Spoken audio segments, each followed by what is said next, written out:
Good afternoon, everybody. Hope everyone is staying warm out there today. Uh, this is Chris Frew with BioBuzz for another episode of What's the Buzz, where we talk to ecosystem builders who are building our innovation economies, fostering startups, growing companies, and putting people to work every day. And I'm super excited to be joined by Virginia Bio CEO John Newby. John, thanks for joining me today. Yeah, thanks so much, Chris, for having us on with you today.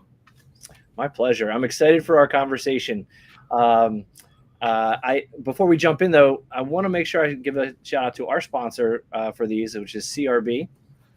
I know we're going to talk about ecosystem building today, John, but if you're not familiar with CRB, CRB is actually literally building ecosystems. So they're a design, build, and construction firm. I've known them for many years. They've been a great supporter of BioBuzz. There's a good chance a lot of the manufacturing buildings and lab buildings that you see, probably in Virginia, also in Maryland, were touched and either designed or built by CRB. So thank you for that team. They do amazing work and are literally building the buildings that we're developing new technologies in each and every day. So,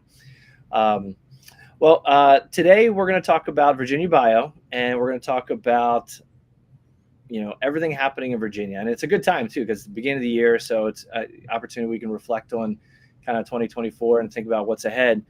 Before we jump into that though, John, can you just give an introduction to our audience? Tell us a little bit about you and Virginia Bio. Of course. So let's start with Virginia Bio, and then I'll tell you a little bit about myself. Our mission here at Virginia Bio is to promote innovation and growth through strengthened networks, advocacy and investment, talent attraction, development and retention, and advancing the next generation of leaders. Very important, advancing leaders in our ecosystem. We are the 501c6 trade organization for the life science industry in Virginia.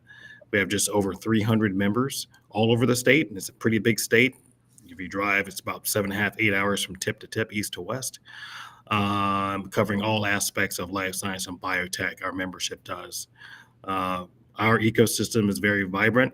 It injects $8.4 billion into Virginia's economy on an annual basis and employs over 30,000 people. So, and it's growing year over year.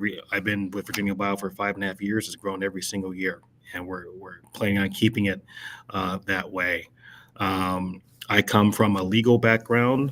My connection to the industry is I'm a patent lawyer, a biopharmaceutical Hatch-Waxman litigation patent lawyer, to be specific, litigating cases for pharmaceutical companies, particularly the strategics, over the years.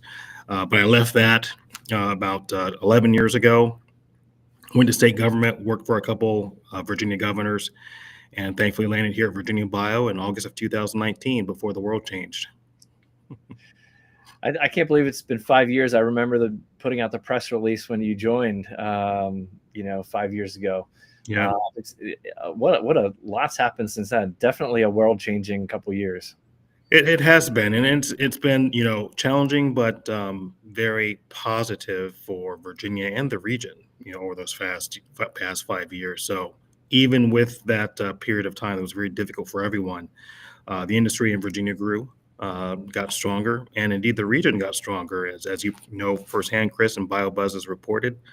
The BioCapital Region, which is our partnership between Virginia, Maryland, and DC, which has been around for just over a decade, over the past couple years has been named a top 3 or the number 3 biohealth ecosystem in the nation, and that happened over just the past couple years. So even during the course of a difficult time for us and healthcare generally, the region, Virginia and the region, has continued to grow, and really proud of what we've done. Yeah, I know that's that I remember that the early years of those efforts, and when you look at the biohealth capital region in that perspective, there's a tremendous amount of assets and people and amazing innovation happening across this region. John, you mentioned something I want to just touch on. I was listening to your mission statement at Virginia Bio. It's very people centric. Yeah. Talk a little bit about that. How important are the people? You talked about growing leaders. You talked about workforce. You talked about talent. That was a big part of your mission, really focused on people. Our vision, just taking a step back, our vision is to be a leader in the technology space, of course, nationally recognized. But our mission is about people, because it's people that make this work, right? I come from a varied background of leadership, starting with my time in the military, and leadership is foundational. It's the thing that drives people and teams to great positive outputs and results. And at the end of the day, if the people aren't in a right position to succeed, then your organization can't succeed. So you're right. Our mission is very people-centered, because it's the people that drives innovation, and we need to support that, grow it, develop it, and, in my opinion, develop the next generation of leaders in this space to propel us forward even beyond the time I or my current fellow leaders in the ecosystem are here. We want to keep that going. We can't let it stop with us. Yeah. That's terrific. And I couldn't agree more. I mean, we talk about a lot of trade organizations, your members are companies, but it's really refreshing and great to hear you kind of have that perspective that those companies are all, at the end of the day, they're people that makes them up, and they're people that make them run. They're people that are inventing things, not companies. That's right. Companies. That's right. So speaking of leadership, another question I have here just at the beginning to just reflect on. So you talked about the greater biohealth capital region, which spans, Virginia, DC, Maryland, but Virginia itself, 7 hours state, tip to tip. That's a big ecosystem. And, what's it been like as a leader of an organization that has such a large footprint? And you also have kind of hubs within Virginia of really amazing activity and innovation, between Northern Virginia and then Charlottesville and then Richmond and Petersburg area. Tell me about some of the leadership and strategy and challenges it takes to really kind of stitch that together. Virginia is a large state, and our ecosystem, our life science biotech ecosystem, is spread geographically, probably larger than most states. We don't have the concentration necessarily of certain regions in Massachusetts, or even the clusters that are found in California, very closely knit areas, very dense in those population centers. Ours is spread out across the entire geography of Virginia. And when I first came on board to Virginia Bio in 2019, we had a conversation on how can we use that as a strength, right? This ecosystem in Virginia is grown bottom up. Each region has its own strengths, its own they're at a different point of development, and they have their own objectives, quite frankly. So we shouldn't come in and say, okay, everyone has to march in the same direction. We have to take each region as they are and support them where they are. And with that concept, myself and other leaders across the state about 4 years ago came together and created a system whereby we obtained some state funding, and we called it Virginia Bio Connect. It was a program, and it's still in existence, where we formalized 5 biohubs. Use the word hubs, Chris. We established 5 official biohubs in Virginia: Northern Virginia, Charlottesville, Richmond, the Roanoke-Blacksburg area where I am right now, and also coastal Virginia or Hampton Roads. Those 5 areas are our geographic biohub regions. And in those areas, we have, of course, various companies, and even outside those areas, we have various companies and entities in the life science world. But we've established those hubs because those are really the centers of activity for life science in the state. So we said, hey, let's strengthen each of those hubs. Let's take them where they are, give them the resources they need so they can continue to grow. But at the same time, connect everybody. Let everyone know what everyone else is doing. Let everyone knows what other opportunities are in the other regions that we can partner, foster partnerships between the regions. We don't want silos in the state. We want opportunities that everyone can jump on board. So we take it as a strength that we have these 5 regions and other regions that kind of tie into this network. It's definitely not a negative. And most importantly, we have great leaders in each of those regions that help us drive the social events, drive the substantive events in the regions, and let everyone know what's happening. And they are the connective tissue. Again, it all goes back to people, and we have great people in leadership positions in all those regions that help us do what we do. Yeah. That approach, I think, is really sound. And it also, from a strength perspective, it's, if you kind of think about it like this too, just from a, general physics perspective, or, like if you have a stool with one leg, it's easy to push that stool over. But if you have a stool with 5 legs, that creates a pretty sturdy, foundation. Yeah, very true. And, we have companies that are spread throughout the state. And more importantly, we have companies that are not in the state who need to know what's happening here to become part of the ecosystem. It's so much better to point folks directly to the geographic region where the activities are happening so they can get an in-depth knowledge of what's happening in that region. But oh, by the way, that biohub still knows what else is happening and can inform those incoming companies what's happening to get a bigger view, as opposed to having, which is a big task in Virginia, having one single entity through which everyone has to come through to get the information. Yeah. Well, you just go to the source and strengthen the ecosystem that way. Yeah. Yeah. That's actually really close to our philosophy as well. We believe in kind of the concept of wirearchy over hierarchy, where the power is within those nodes and how connected you can make them. And it sounds like a similar approach, or a similar model there. Yeah. And giving each of them that ability to kind of, have their voice and really, kind of share their stories and their member stories. Right. So let's talk about what are some insights that you can share coming out of some of those biohubs or in Virginia in general? What are some things that really kind of that you'd like everybody to really know what's going on in Virginia? Yeah, so thankfully, if you go to VABio.org or even VABioConnect.org, you can find the events that are happening across the state. Each region has their own series of events. We have a series across all the regions called Biotech and Beer.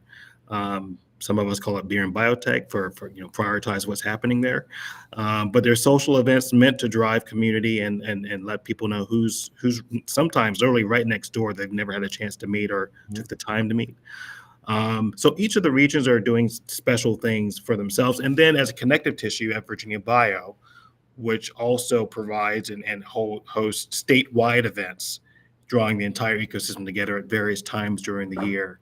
We have a great Women Building Bio series of annual events that we do. We have a biannual statewide event that we call Thrive, where we bring everybody together. We have an Ag Bio conference every 2 years where we bring everyone together in the region to talk ag, but it really starts with the regions and what they need and their particular focus on the portion of the ecosystem that needs focus. The ecosystem in Charlottesville is somewhat different than Richmond, somewhat different than coastal Virginia, et cetera, et cetera. So each of those have their own format for what they focus on and the resources they provide for their ecosystem, and we support that. And we just provide the connective tissue amongst all of that activity. Yeah.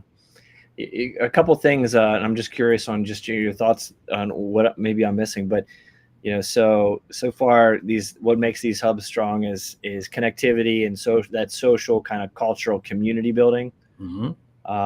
The storytelling and sharing of what's going on so that everybody really knows and giving them that voice. What else do you think, kind of, what are some of those other things that you all identify as critical to building ecosystems and connecting? So infrastructure and resources. Okay. This is something admittedly that Virginia is doing a lot better now. Matter of fact, better than better. Just last year, as a matter of fact, Virginia was recognized for what we're doing in the form of an award to our governor. Governor Youngkin was named the Bio Governor of the Year from the Biotechnology Innovation Organization. And that was a recognition not only of what's happening in Virginia generally in the ecosystem, but really specific recognition of the resources that the governor and his administration are currently injecting into Virginia. So just for an example, the governor proposed and got passage in the budget a $90 million cash injection into what he originally called the Virginia Research Triangle, which is expanded to a fourth node. But It's 4 universities in Virginia that focus on life science and biotech that have a cash infusion to juice up what they're doing in the biotech space, which is a tremendous help for Virginia's research activities. There's a $300 million Paul and Diane Manning Institute of Biotechnology, in which the government, the state, and the governor advocated for and got, I believe, just over $100 million investment into that $300 million project to build an Institute of Biotechnology in Charlottesville. Just recently, and this is coming out now, and hopefully you'll see it soon, Chris, and help us advertise, another injection of $14 million in the ecosystem under a project called Project Vital, where it took 3 of those nodes, Richmond, Charlottesville, and Blacksburg, Roanoke, about $4 to $5 million in each of those nodes, for particularized projects to build each of their life science and biotech ecosystem, whether it be lab space or mentorship programs or other things. So back to your question, other things that are needed to grow.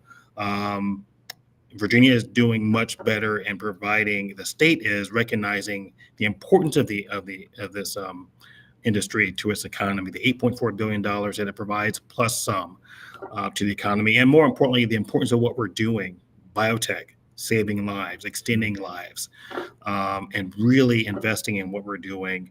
And we're going to hopefully keep the positive flow of resources into the region so we can grow across the state.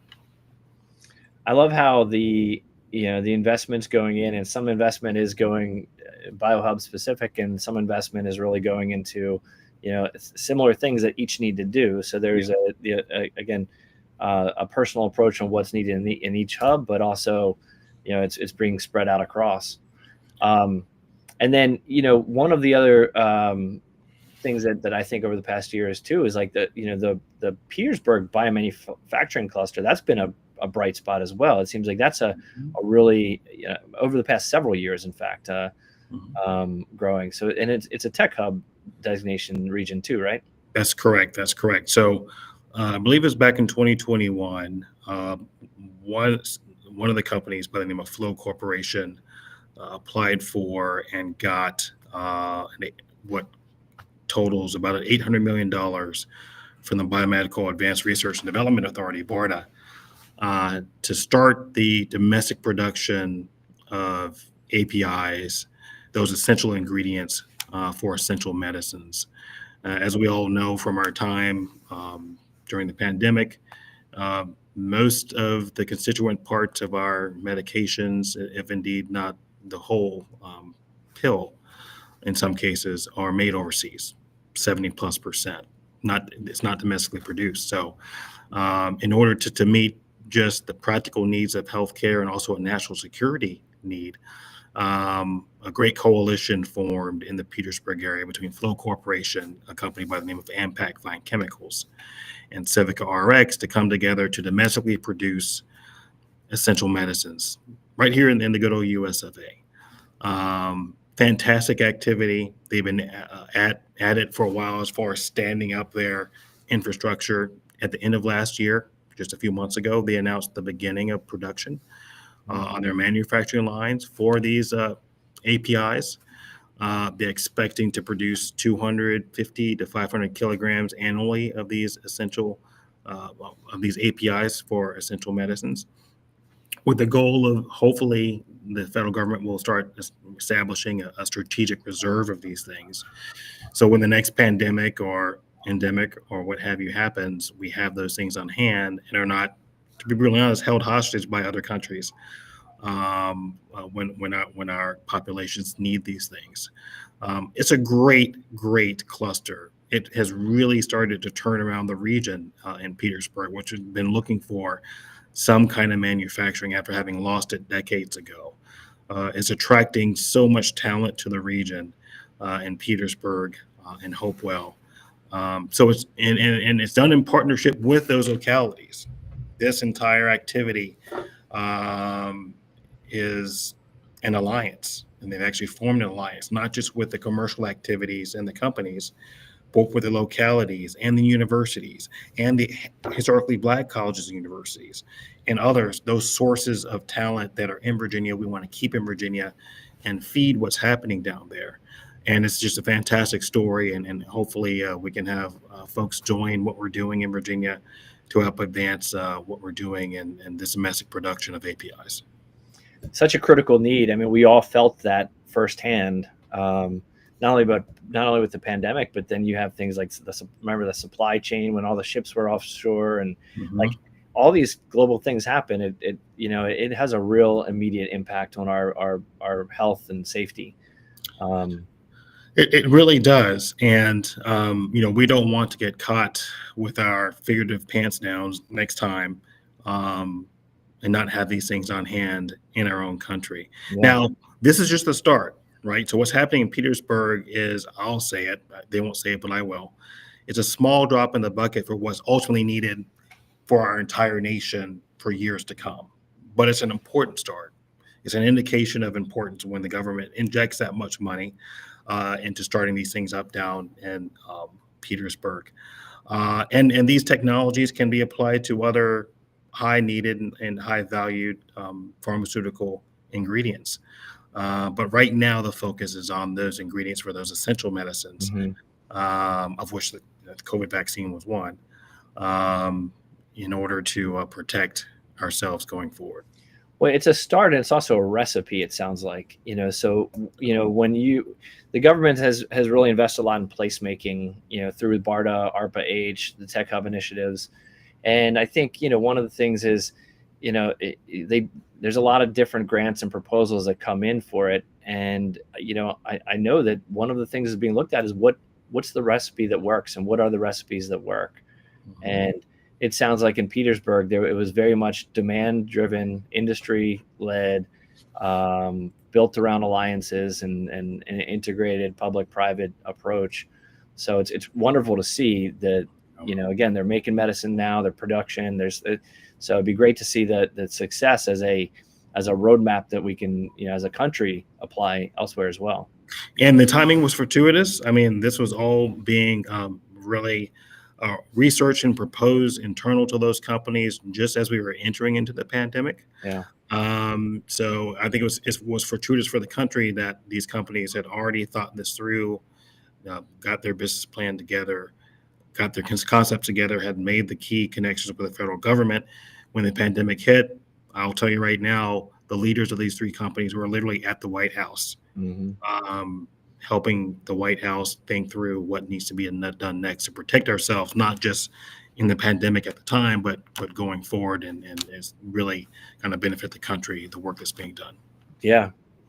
I think I saw, because that's not too far from Richmond, and I saw there was something else, Alliance for Building Better Medicines. Was that Richmond as well recently? What can you talk about that? Yeah, so that alliance is actually the alliance that's working in partnership with those three pharmaceutical companies. And that alliance is the connection between those three pharmaceutical companies, Flow, Ampac, and Civica, and the broader community, the talent pipeline, the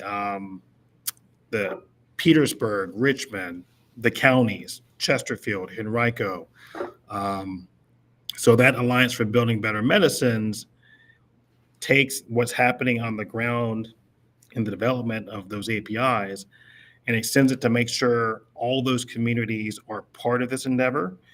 Also very important to the Alliance is that communities are not left behind, that this great thing that's happening in manufacturing in Petersburg is not reserved for to benefit only a certain portion of the population, but it benefits the entire region and helps improve job availability for the entire region. That students from all universities in Virginia and indeed the nation can come learn how to be part of this at either a technician level or all the way up through PhD for those skill sets, and come and be part of what's happening. So that alliance is really the connective tissue between the companies and their commercial activity and the communities to make sure everyone is working towards the same end, which is fantastic. That is fantastic. Right? Sometimes the companies kind of lose sight of, we're actually partners here in the community, and we need to make sure the community is growing while we're growing. So that's the purpose of the alliance, and they're doing a great job. It's not lost to me, John, how a lot of the leadership from the governor and yourself and all these groups and people are doing, I mean, Virginia is a Commonwealth, right? It's not lost to me that a lot of these things are these strategies, really embrace that total philosophy of, really impacting across citizens across the board. Yeah, so that's the goal. Our industry, of course, is a very unique industry, generally speaking, and it's Virginia Bio's job to not merely support investment in the industry and advocate in other ways, but it's to relay the message that what we're doing, what this industry is doing, is about people and lives. Mhm. Right? Say what you will about anything else with respect to the industry. At the end of the day, the goal is extending lives, making lives better lived. And with that mission, as an industry, it makes it a lot easier for Virginia Bio to get out and evangelize what's happening here.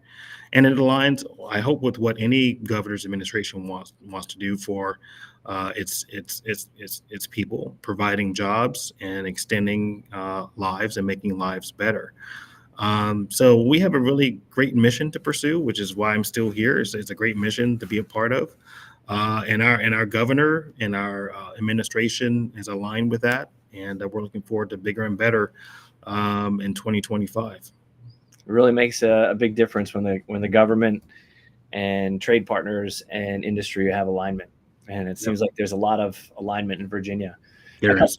A couple other things just to bring up. I saw notice. So I also, speaking of so the 𝐍𝐞𝐰𝐻 Biohub, I saw also a new announcement around there of a new accelerator coming to Charlottesville. Is that right? A new collaboration networks launching an accelerator? Mm-hmm. Yeah, we're really excited about that. So I mentioned earlier a project called Project Vital. It's a $14 million cash infusion into 3 biohubs: Charlottesville, Richmond, and Roanoke-Blacksburg.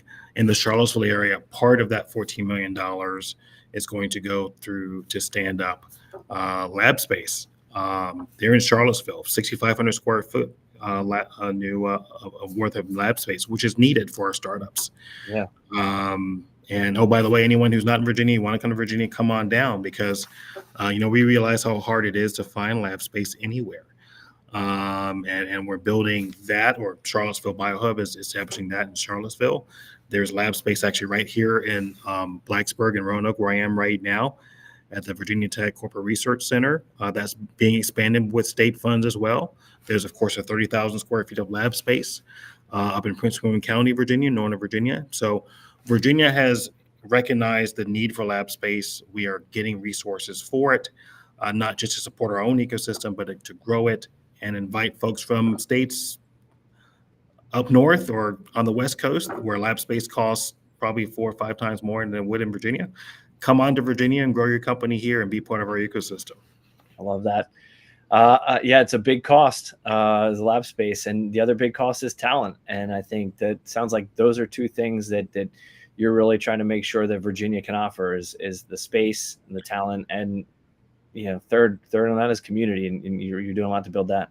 And one more thing on all those points. In the last year, CNBC News named Virginia as the #1 place to do business in America, and it also found Virginia's education system to be tops in America as well.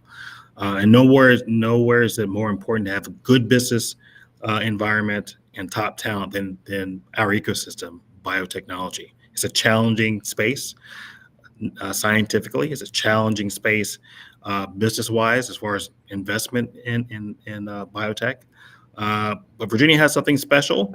It's not in the headlines like some of our other key regions in life science and biotech in this country are: Boston, San Francisco, others. But we have something to offer, and we think we can really continue to grow. And we invite other companies and entities to join us in growth here in Virginia. That's great. Well said, John. And I'll tell you, some of these other ecosystems are very dense, right? So they create this, density that glows and shines, and they give the attention, and there's a lot of, gravity around it. But there's a concept that I use for ecosystems like Virginia, and that's a constellation ecosystem.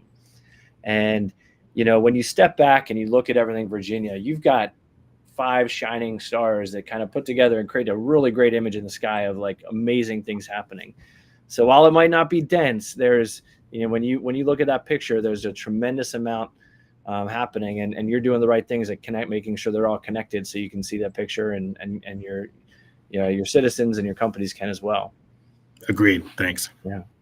Well, thank you for joining me today. This has been a wonderful conversation. I hope a lot of people listening are more excited about Virginia and jumping online to look at that new lab space coming online down in Charlottesville and Blacksburg, and the other main hubs you have. So, John, any closing thoughts? This is an exciting time. I mean, it's always an exciting time for our industry, but particularly in Virginia, we have lots of opportunity to grow. So we invite everyone to come grow with us and help build Virginia, help build the region, and most importantly, help put life-saving therapies, devices, pharmaceuticals in the hands of patients to make lives better and to save lives. That's wonderful. Well, thank you so much for your time. I'll let you get back to a lot of important duties in Blacksburg today, and I look forward to seeing you very soon. Thanks, Chris. Good to see you. Yeah, likewise. Thank you all for joining us today for another episode of What's the Buzz, and we will see you again in a week with a brand new guest. So thank you. Enjoy.